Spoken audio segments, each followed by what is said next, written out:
Lep pozdrav iz moje strani. Predstavil vam bom dve metodi za spremljavo stanja vozišč. Zdaj, na katerem področju se nahajamo.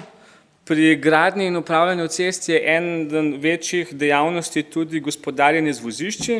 Zdaj, namen gospodarjenja je pa določiti, kdaj in s kakšnimi ukrepi obnavljati vozišče, da je za sredstvi, ki jih imamo omejena, učinek čim boljši. Zdaj, da to lahko počnemo, moramo v prvi fazi vedeti, kaj imamo in kakšne stanje imamo. Sprav spremljamo ta naša vozišča.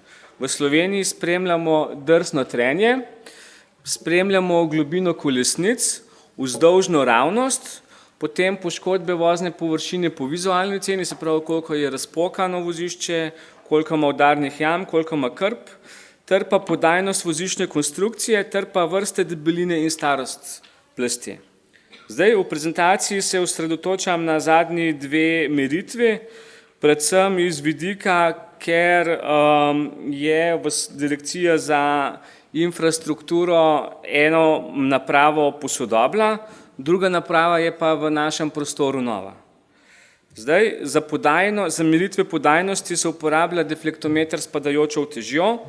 Zdaj, sama naprava je sestavljena iz vlečnega vozila, prikolice, zdaj prikolica ima tak pano, da je manjša verjetnost, da se kdo vanjo zaleti, so se pa kljub temu že.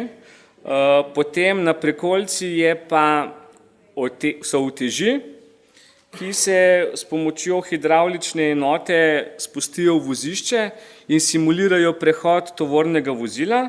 Potem na prikolici je GPS sprejemnik, ki meri lokacijo meritve, ter pa računalnik za zajem in obdelavo podatkov v vozilu, ter pa odometer na vozilu, se pravi naprava za merjenje stacionaže. In zdaj, kaj ta naprava počne? V večini primerov na asfaltnih voziščih se utrujanje odvija v največji meri, se pravi merodajna porušni mehanizem, utrujanje na dnu asfaltnih plasti. Se pravi, ko pride kolo, se vozišče posede in od skupne vsote deformacij tukaj je odvisno, kdaj se bo asfalt utrudil. Zdaj to reduciramo s tem, da pod voziščem ugradimo čim bolj toge plasti, da ugradimo čim večjo debelino asfalta, ter pa da so te plasti vedno bolj odporne proti utrujanju in pa bolj toge. Zdaj pa, če gremo pa mi na obstoječo cesto, pa mi vozišče že imamo. In ta naprava, ki jo imamo, simulira prehod in meri, kako se to posede. In na podlagi teh posedkov mi lahko sklepamo o strukturni kapaciteti vozišča. Zdaj vidimo, tukaj je posedek in naprava meri takoj pod obremenitvijo, potem pa na razdaljah od obremenitve. In kaj je še važno za princip? Obtežba, ki jo mi v vozišče vnesemo, se prenaša pod nekim kotom. Spravi, če jaz tukaj udarim 5 ton, meter stran nima veze od preproge, ampak je povezan z plastmi, ki so globje. 2 metra stran je povezano s 6 plastmi, ki so globje. In deflektometer ima geofone na razdalji do 2 metrov in iz bolj oddaljenih geofonov vidimo togost nižje ležečih plasti, iz geofona direktno pod utežbo vidimo togost celotne voziščne konstrukcije, če pa delamo razlike posameznih meritev, pa lahko ocenimo spremembe togosti v posameznih debelinah. In na podlagi teh lastnosti je več metod za vrednotenje rezultatov, lahko gledamo posedke, lahko računamo debelinske indekse direktno iz posedkov, potem lahko gledamo spremembe deformacij v posameznih plasteh. V svetu je pa tudi v zadnjem času najbolj uporabljena metoda izračuna modulov ter pa potem povratne življenjske dobe. Zdaj, ta metoda je sicer najbolj natančna, največji vpogled nam daje v dogajanje v voziščni konstrukciji, ampak je pa izredno občutljiva na pravilne vhodne podatke, se pravi, rabimo točne debeline.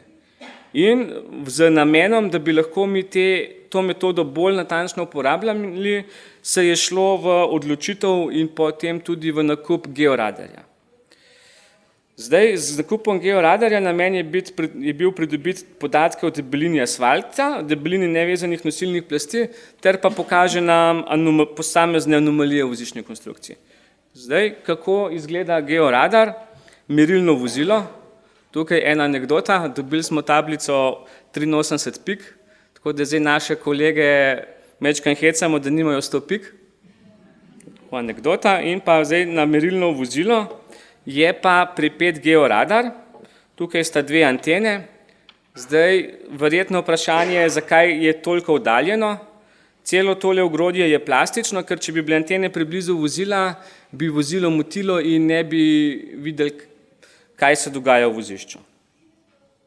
Zdaj, fizikalni principi, imamo kontrolno enoto, oddajnik, sprejemnik, v vozišče pošljemo valovanje in na podlagi odboja valovanja ter pa hitrosti valovanja določamo predmete v vozišču ter pa meje med materijali.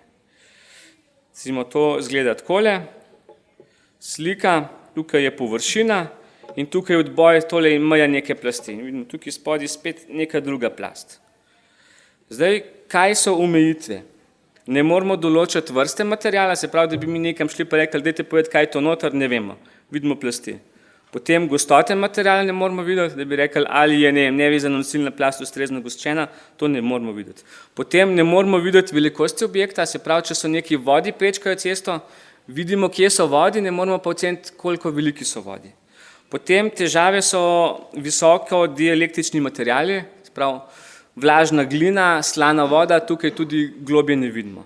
Ter pa nezmožnost prodiranja preko kovin. Zdaj recimo še en primer. Tukaj je vozišče, vidimo asfaltne plasti, ter pa most in vidimo podpornike. Tako da zdaj ugotovili smo tudi, oziroma na izobraževanju so nam povedali, da se da georadar uporabljati tudi na premostitvenih objektih za ugotavljanje delaminacij betona okrog armature, ampak tega še nismo počeli.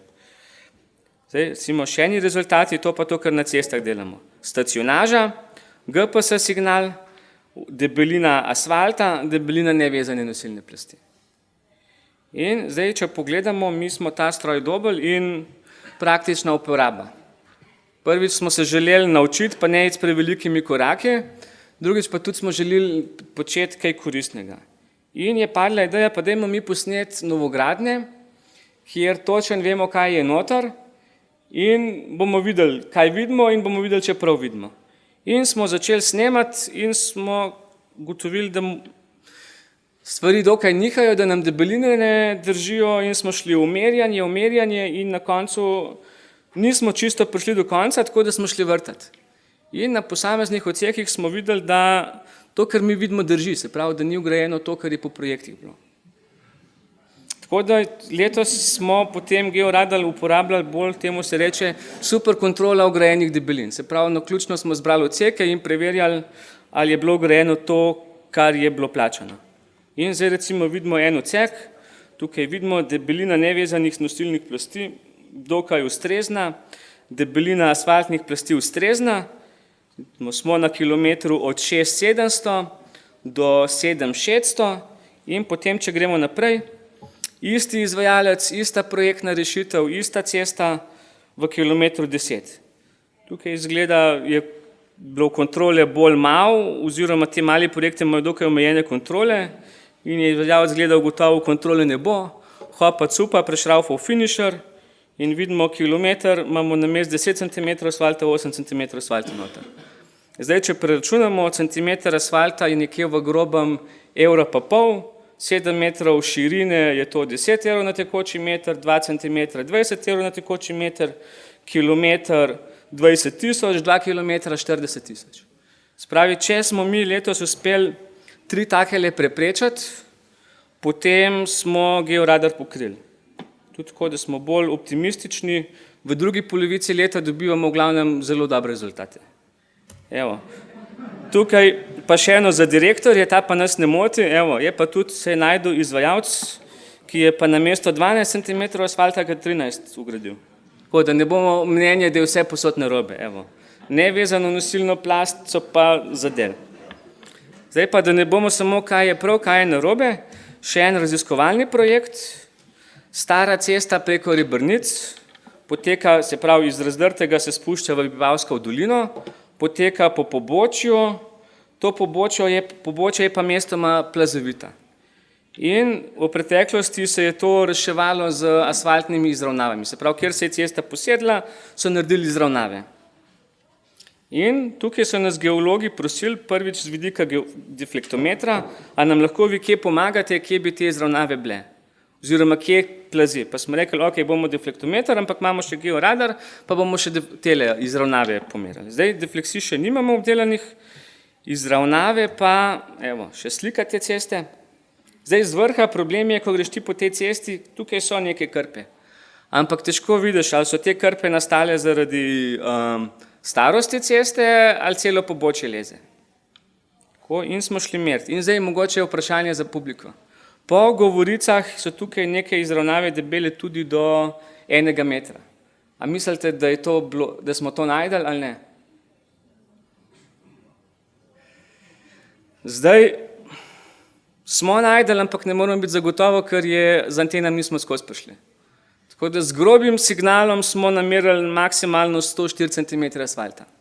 Če pogledamo rezultate, to je en primer. Evo, tukaj vidimo, to je normalna debelina, cirka 20 cm asfalta in tukaj so bile delane izravnave. Se pravi, na tem delu je 50 cm asfalta. Mogoče je najbolj grozen primer, 15 cm asfalta in tukaj vidite, z anteno za asfalte nismo skozi prišli, z anteno za nevezane nosilne plasti se nam tukaj že malo signal zgublja. Ampak nekje tukaj nam je kazalo 104 cm asfalta. Če vam pa še isto stvar pokažem v Googlu, samo trenutek, da nastavim.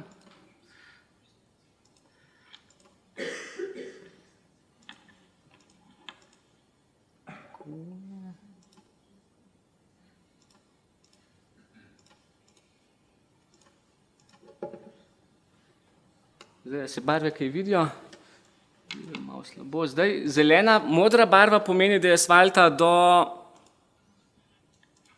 15 cm. Zelena barva pomeni, da je asfalta med 15 in 25 cm. Rdeča barva pomeni, da je asfalta več kot 25 cm. In če gremo po tej cesti, vidimo tale del skoraj cel plazi. Potem tukaj tudi. Potem imamo nek del, ki izgleda ni problematičen. In potem spet pridemo na par ovinkov, tukaj ne plazi, tukaj plazi, tukaj plazi. Potem spet en del v redu in en del plazeč. In te podatke smo dali geologom, da se bodo v bodoče lažje odločali, kje so potrebni posamezni ukrepi, se pravi, ali zidovi, ali izravnave in tako naprej. Tako da to bi bilo vse z moje strani. Hvala lepa.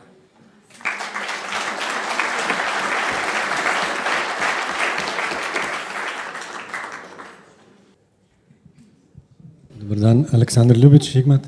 Mene pa zanima, če je opaziti kakšen vpliv žlindre na meritve georadarja. Če je žlindra v asfaltni zmesi. Ja, je. Tam, kjer je žlindra, nam popači signal, kar pomeni, da mi težko vidimo mejo med obrabno pa med nosilno plasti. Sprav, uspemo videti celotno debelino, ampak nekje v območju žlindre je pa popačenje, tako da mejo med obrabno in nosilno plastjo največkrat vidimo. V tem primeru nam jo pa zamaže. Ampak celotna debelina se pa da. Celotno debelino se pa vidi. Se pravi, debelejša je, spet bolj jasen signal dobivamo. Hvala. Prosim.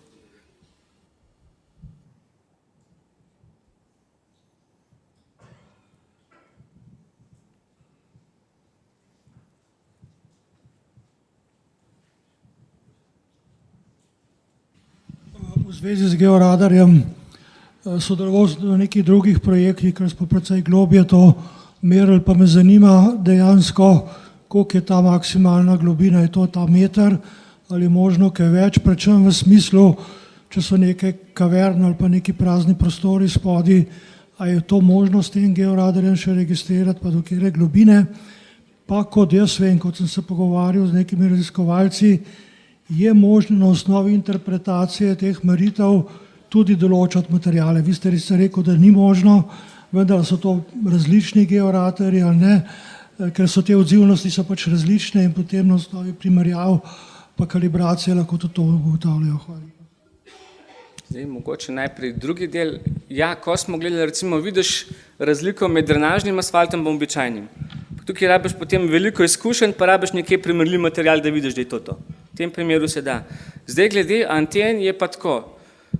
Obstajajo antene z različno frekvenco, je pa tako, če imaš anteno, ki vidi globje, vidi manj natančno. Če imaš anteno, s katero želiš videti bolj natančno, ne vidiš toliko v globino. Tako da mi imamo 1000 gigaherčno anteno, pa 2000 gigaherčno, ena nese nekje do globine 50 cm in je bolj za asfalte, druga nese do globine tam do 1,20 m, 1,30 m smo prišli, je bolj za nevezane nosilne plasti, je pa manj natančna. Zdaj, GZRMK ima tudi eno globjo anteno, je ideja, da jo probamo na tej napravi uporabiti, bomo videli, da bi se pa tudi naročiti druge antene. Je pa potem tudi tako, te meritve, ki jih zdaj imamo, lahko delamo v prostem prometnem toku. Če gremo pa na antene, ki delajo globje, bomo mogli pa bolj počas voziti. Prosim. Imam še jaz eno vprašanje. Te dve obe napravi, kakor jaz vem, sta v lasti Direkcije Republike Slovenije za infrastrukturo. Ja, drži. Ja. Zdaj me pa zanima, če morda lahko te naprave uporabljate tudi na avtocestah ali pa na ostalem omrežju, recimo občinskih cestah, imate kakšen dogovor, to bi bilo smiselno. Zdaj tako, z direkcijo smo v fazi, da se to legalizira. Se pravi, da bomo mi, če bomo to počeli, plačevali amortizacijo direkcije. Tako da to je stvar, ki je zdaj v postopku in bo v nekem kratko srednjeročnem obdobju narejena. Še kakšno vprašanje? Ni. Hvala, Mitja. Prosim.